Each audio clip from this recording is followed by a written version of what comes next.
My name is Leo. I'm 38 years old, and I'm a building superintendent in a city that hums with a million stories that aren't mine. The ring on my finger, a simple band of white gold, feels heavy sometimes, a solid weight of truth. But it started as a lie.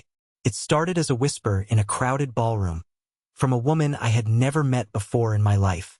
A woman who was, for all intents and purposes, now my wife. That's how I met Clara. Sounds like the beginning of a movie, doesn't it? The kind of thing that happens to other people. Not to men like me. Not to men who live in basement apartments and find a strange sort of comfort in the predictable groans of a building's boiler.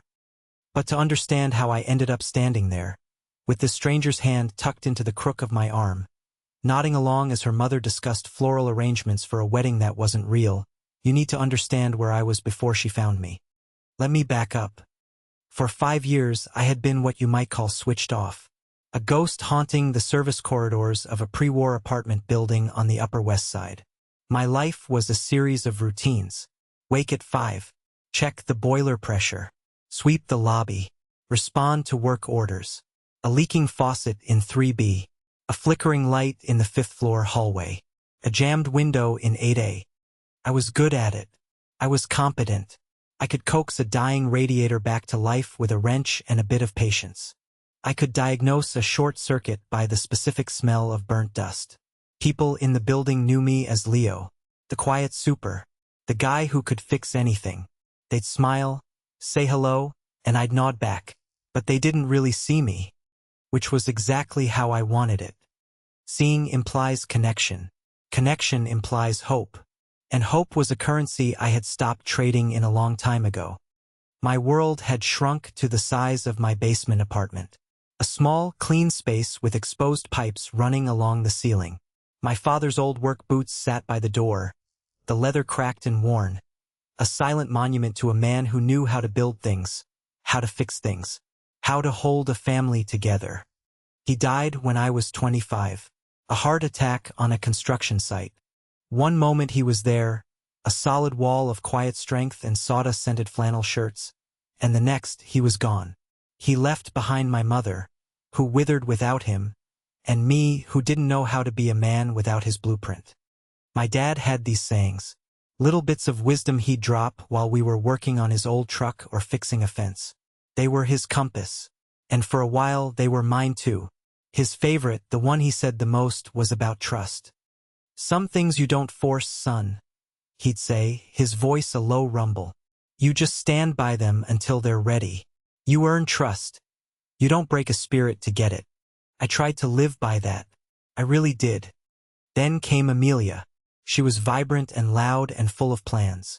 She saw my quietness not as a refuge, but as a project. Something to be fixed. She wanted to pull me out into the light. For a while I let her. I thought maybe she was right. Maybe the basement wasn't a place to live. We were together for 3 years. We talked about marriage, about a house with a yard, about all the things people are supposed to want. I let myself want them. I let myself hope. Then one day, she sat me down on the lumpy couch in my apartment and told me she couldn't do it anymore. It's like living with a shadow, Leo, she'd said, her voice frustratingly gentle. I need someone who's present, someone who's in the world with me. You're just watching it go by from a window. She wasn't wrong. But hearing it out loud shattered the fragile frame I'd built around that little flicker of hope. When she left, the silence she left behind was different. It wasn't peaceful anymore. It was empty, accusatory. So I switched off. I stopped wanting anything beyond the quiet hum of the building. I accepted my role. I was the fixer, the background character, the kind of man who doesn't get a family. I made peace with being the shadow. It was a quiet life, a safe life.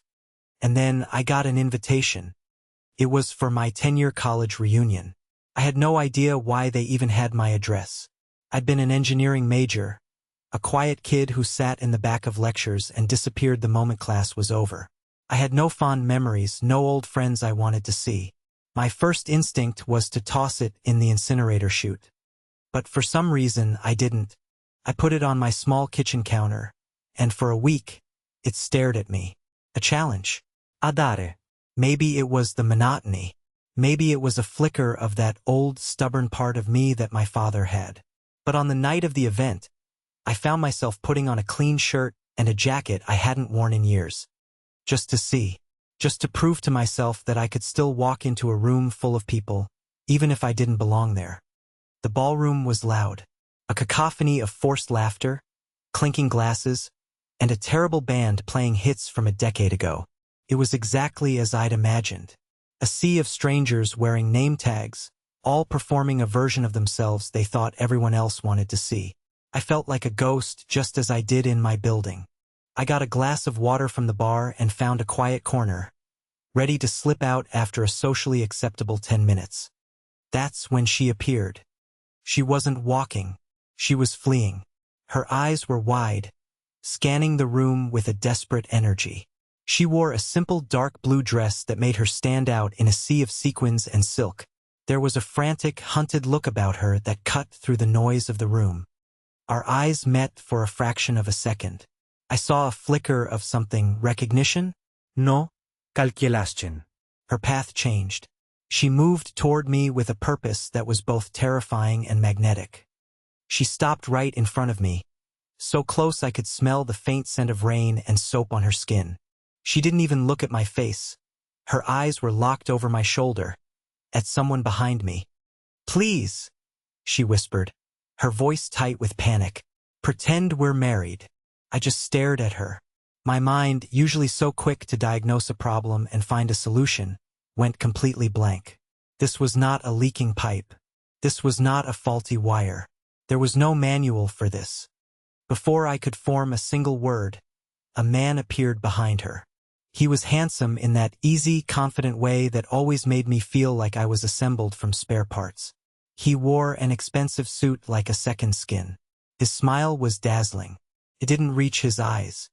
"Clara, there you are," he said, his voice smooth as polished stone. "I was looking for you." The woman, Clara, didn't turn.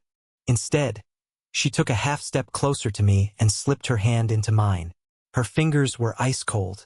It was a jolt, a current of electricity that shot straight through the insulation I'd spent years wrapping around myself. "Marcus," she said, her voice miraculously steady. "I was just talking to my husband." She squeezed my hand. A signal. Say something. Do something. The man, Marcus, looked at me.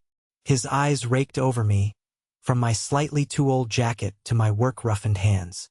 I saw the dismissal in his gaze. He couldn't place me. I wasn't one of the finance guys or the tech brothers. I didn't fit. In his world, I was invisible. My father's voice echoed in my head. "You just stand by them." So I stood. I met his gaze, kept my expression neutral, and gave Clara's hand a reassuring squeeze back. I didn't say a word. Sometimes silence is the most powerful tool you have. It forces the other person to fill it. Marcus's perfect smile faltered for a second. He was used to being in control, and my quiet refusal to play his game threw him off. "Husband?" he said, the word dripping with disbelief. "Clara, you didn't tell me you got married." "It was a recent thing," she said smoothly, turning to me and giving me a look of pure, manufactured adoration. "It was a masterful performance. We wanted to keep it private for a while. You know how it is." She looked at me expectantly. "My cue." "Leo," I said, my voice sounding rusty from disuse. I held out my other hand to Marcus. "Nice to meet you." He took it reluctantly. His handshake was all pressure, a petty display of dominance. Mine was just a handshake. Firm, steady. The handshake of a man who works with his hands. The silence stretched. It was a standoff. Him waiting for me to fail, for our story to crumble. Her, holding her breath beside me. Me just standing there, a quiet wall. Finally, Marcus let out a short, forced laugh. "Well, congratulations." "I'm surprised." He gave Clara a look that was sharp and cruel. "You'll have to forgive me. I'll let you two get back to it." He walked away, swallowed by the crowd. The moment he was gone, the air went out of her. She slumped against me slightly, and her hand, still in mine, began to tremble. "Thank you," she whispered, her face pale. "I'm so sorry. Thank you." "It's all right," I said. And the strange thing was, for the first time in years, I felt present. I wasn't a ghost. I was a wall. I was a husband. We stood there for a moment in silence. "I should probably let go of your hand now," she said, her voice small. "Probably," I agreed. Neither of us moved. Before we could untangle ourselves, a cheerful older couple descended upon us. Her parents. The resemblance was unmistakable.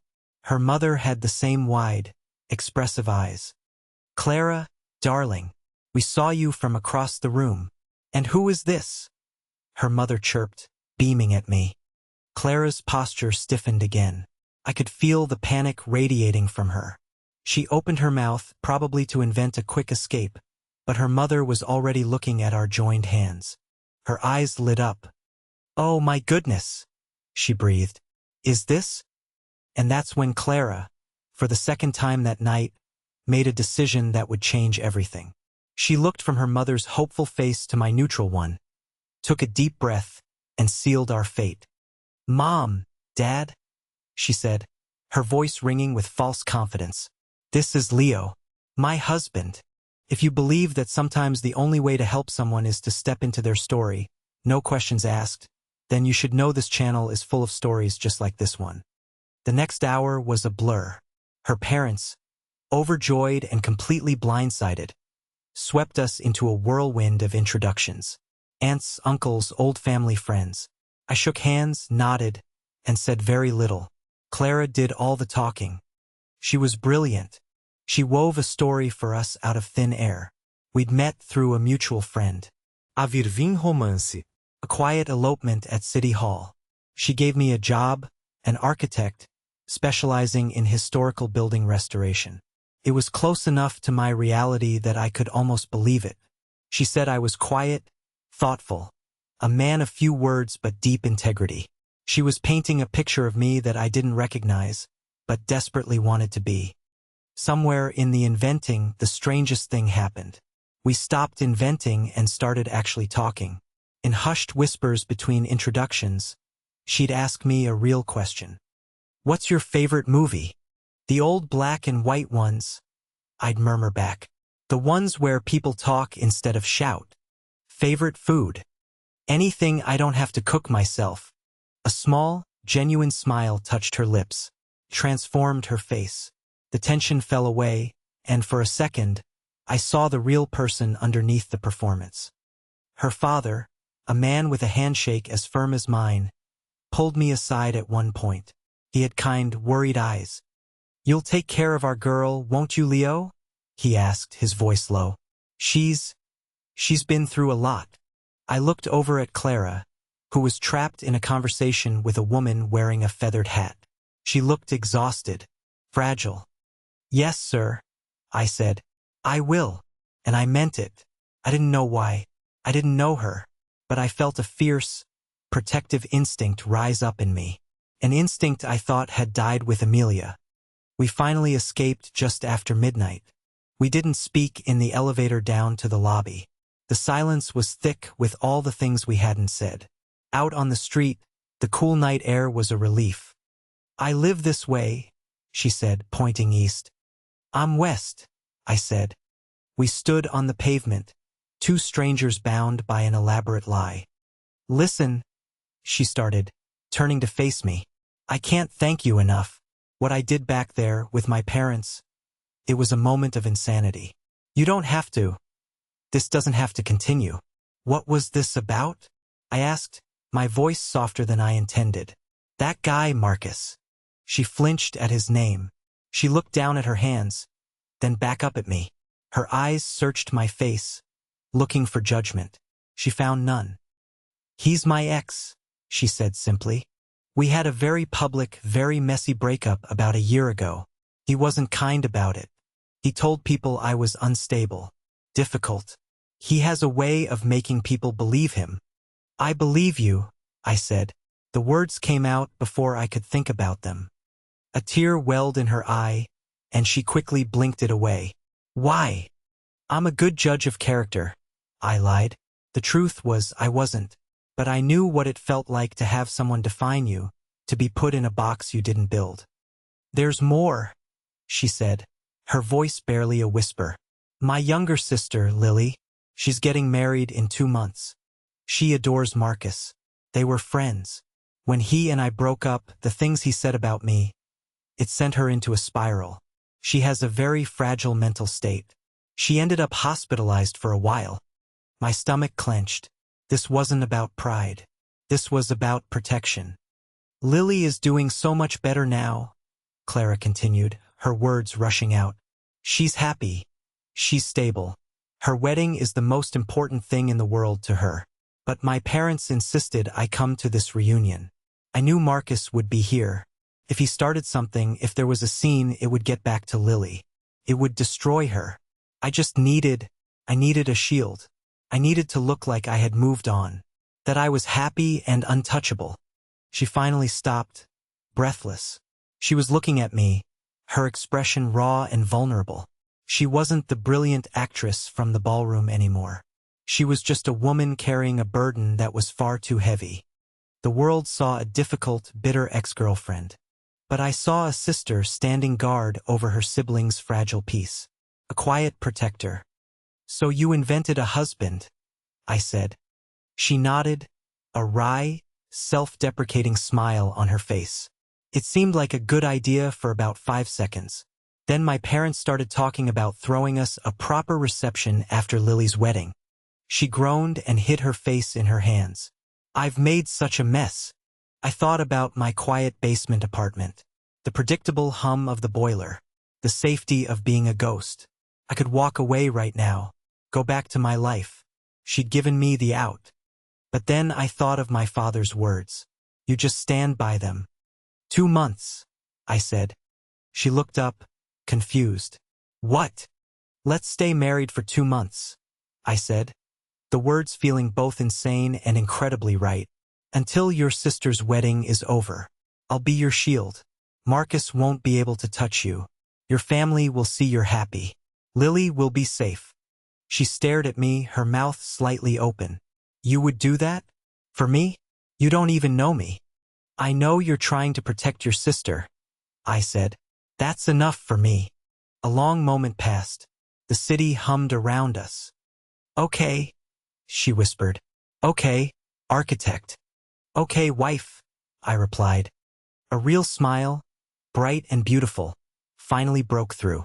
And in that moment, I felt the first tectonic shift in the frozen landscape of my life. A crack in the ice. Our arrangement was simple. We'd meet for coffee a few times a week to get our story straight. We'd attend one family dinner before the wedding. We'd present a united, happy front. Then, after the wedding, we'd have a quiet, amicable divorce.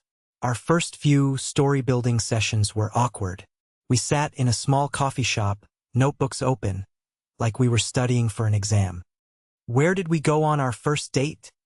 She asked, chewing on the end of her pen. An old movie theater, I said immediately. The one downtown that shows black and white films. We saw Casablanca, and I pretended I'd never seen it so you could explain it all to me? She guessed, a playful glint in her eye. Exactly, I said, smiling.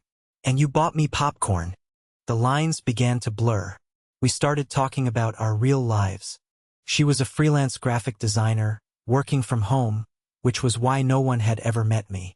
She loved rainy days and old bookstores. She had a terrible habit of singing off-key when she thought no one was listening. I told her about my job. Not the architect lie, but the real one. I told her about the quirks of my building. About Mr. Henderson in 7C who thought the radiator was communicating with him. About the young couple in 2A who were always losing their keys. I told her about my father, about his hands, how he could build anything. She listened, really listened. She didn't see me as a project. She didn't see a shadow. She saw a man who took quiet pride in his work, who cared for the ecosystem of his building. The moment of seeing, the moment it all changed for me, happened about a month in. We were at a park, going over the guest list for Lily's wedding so I'd recognize people. Clara's phone rang. It was her sister. Her entire being transformed. The tension in her shoulders melted away. Her voice, usually so controlled and precise, became soft and melodic. "Hey, Lilybug," she said, a warmth in her tone I'd never heard before. No, it's not a bad time. Tell me everything. Is the florist getting the right shade of peonies?" I sat on the bench, silent, and just watched her. She listened for 20 minutes straight, murmuring reassurances, laughing at jokes, her face a perfect picture of patience and love. She was talking her sister off some minor wedding planning ledge, handling her with a gentleness that was breathtaking. This was the woman the world thought was difficult. This was the woman her ex called unstable. In that moment I knew this wasn't an act of charity anymore. I wasn't just being a shield. I was on her side. Completely. I would have faced down 100 Marcuses for her. The inevitable confrontation came a week later. We were having lunch at a small outdoor cafe when he appeared. Marcus. He slid into the empty chair at our table without an invitation, that predatory smile firmly in place. Well, he said, looking between us. The happy couple. I have to admit I'm intrigued. No one's ever seen you together. It's almost like you don't exist, Leo. Clara's hand instinctively found mine under the table. I gave it a firm squeeze. "I'm a private person," I said calmly, taking a sip of my water. I didn't raise my voice. I didn't get defensive. I just stated a fact. "Right?" Marcus sneered. "Clara, your mother is telling everyone you're planning a big reception after the wedding. Is that true? Seems a bit much for a private couple."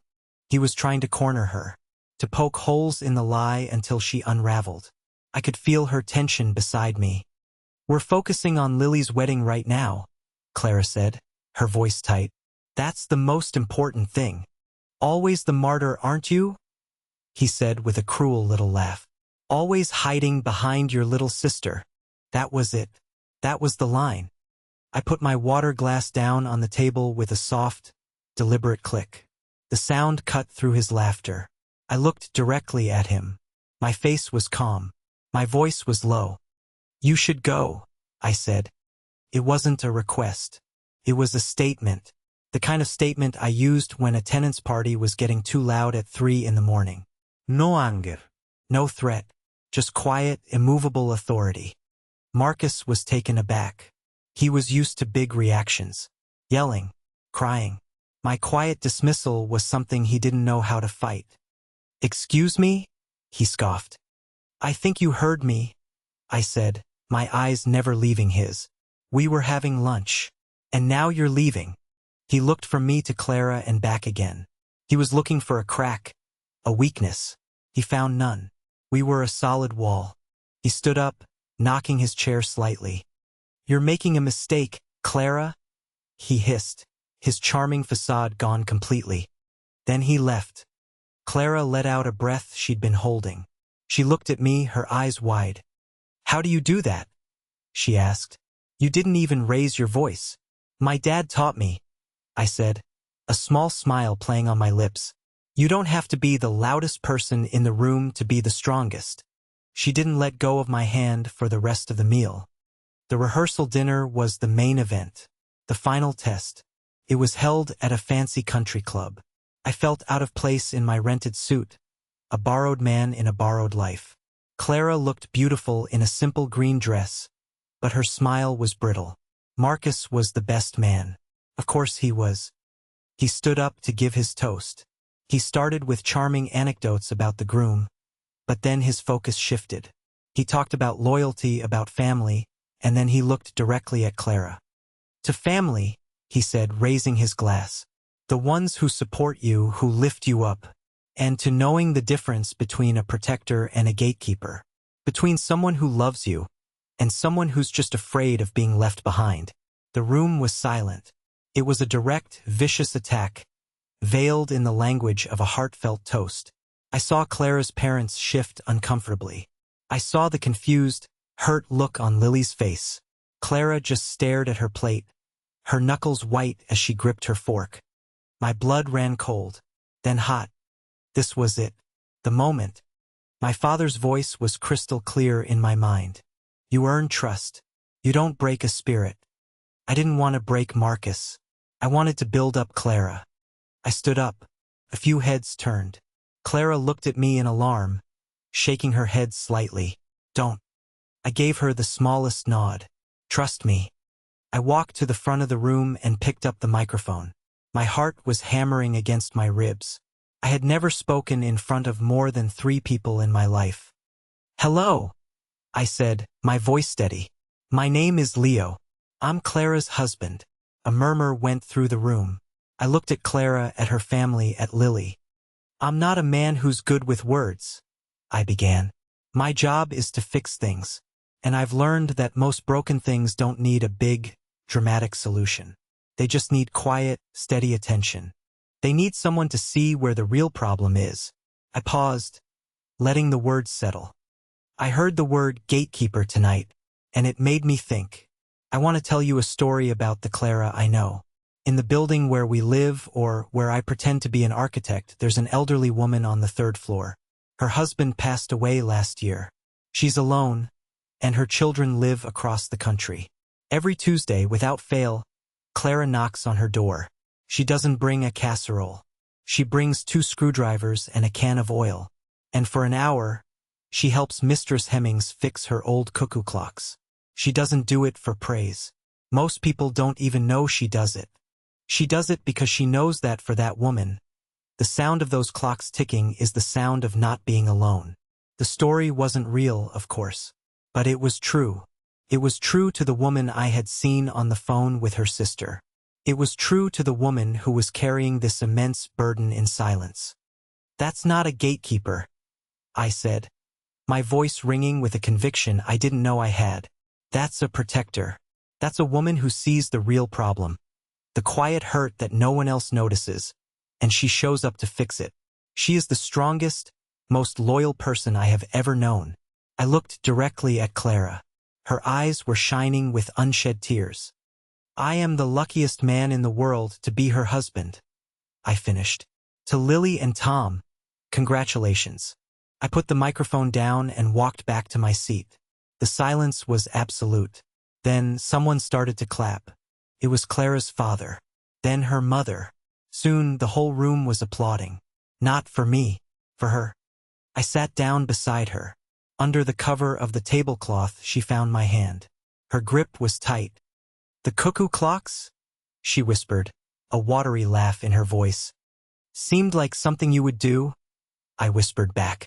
I looked over at Marcus. He was staring at me, his face a mask of disbelief. His narrative had been shattered. Not with a shout, but with a quiet story about kindness. I hadn't broken his spirit. I had simply earned the room's trust. For her. Lily's wedding was beautiful. Clara, as the maid of honor, was radiant.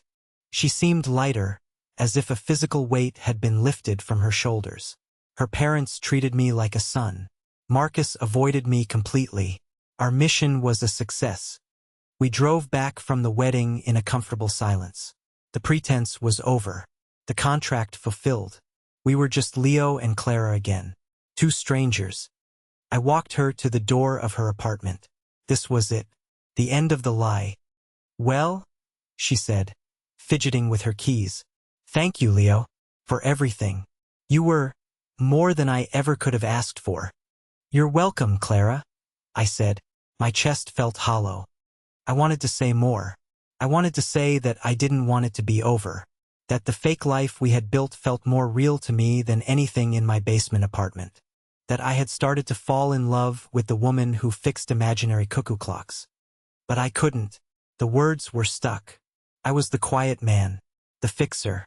I didn't know how to say things like that. So I just nodded, turned, and walked away. The silence in my apartment that night was different. It wasn't peaceful. It wasn't safe. It was the loudest, most painful thing I had ever heard. Every hum of the pipes, every creak of the building, screamed her name. I had gone back to being a ghost, and it was unbearable. Amelia had been right. I was watching the world from a window, but Clara hadn't tried to drag me out. She had quietly stepped inside, sat with me in the silence, and made it feel like home. Couldn't go back. I didn't want to. The next morning, I did something I hadn't done in years. I acted without a plan. I walked out of my building, marched 10 blocks to her apartment, and buzzed her intercom. She answered on the second buzz. "Hello? It's me," I said. "It's Leo. Can I come up?" The silence on the other end stretched for an eternity. Then the buzzer sounded. She opened the door just as I reached it. She was in sweatpants and an old t-shirt, her hair in a messy bun. She looked tired and sad. "I don't want to go back to the basement," I said, the words tumbling out of me. "This isn't pretend for me anymore, Clara. I don't know if any of it was real for you, but it was for me. Seeing you with your sister, seeing you stand up to Marcus, even seeing you chew on your pen when you're thinking, it was all real. And I think I'm in love with you." She just stared at me, her eyes searching my face.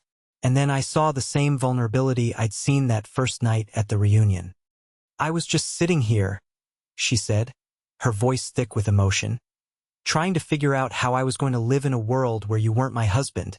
And then she was in my arms and I was holding her, and for the first time it wasn't an act. It was real. It was everything. A few weeks later, the final piece of the story clicked into place. Marcus's new fiancée, a woman who had been at the rehearsal dinner, had started asking questions. She found emails, texts. She uncovered the cruel, manipulative campaign he had waged against Clara. She left him, and she wasn't quiet about it. The truth came out, not because Clara fought for it, but because the truth eventually finds its way into the light. Her family called one by one, apologizing. They finally saw her, the real her, the protector I had seen all along. At 1 month, we were still shy around each other, learning the rhythms of a real relationship. I'd bring her coffee in the morning. She'd leave little notes on my workbench. At 6 months, she had moved most of her things into my apartment. It was crowded and the pipes still rattled, but it was filled with her laughter and her off-key singing. It was home. At 1 year, on the anniversary of the reunion, I took her to that old movie theater downtown. In the middle of Casablanca, I turned to her. I didn't have a diamond. I had something better. I pulled a small, perfectly polished steel washer from my pocket. I had spent a week sanding and buffing it until it shone like silver. "I'm a fixer," I said, my voice trembling slightly, "and my whole life was broken until you came along. You're the one part that makes everything else work. Clara, will you marry me? For real this time?" Through her tears, she smiled that brilliant, beautiful smile. "Yes, architect," she whispered. "Yes." So that's my story. It's funny, isn't it? I spent the whole time thinking I was her shield, her protector. I thought I was the one saving her. But the truth is, she was the one who saved me. I was a ghost in my own life, content to live in the shadows, convinced that love and family were for other people. I had walled myself off, shut everything down. I was safe, but I wasn't living. Clara walked into that ballroom and threw a rock through my window. She forced me to be present.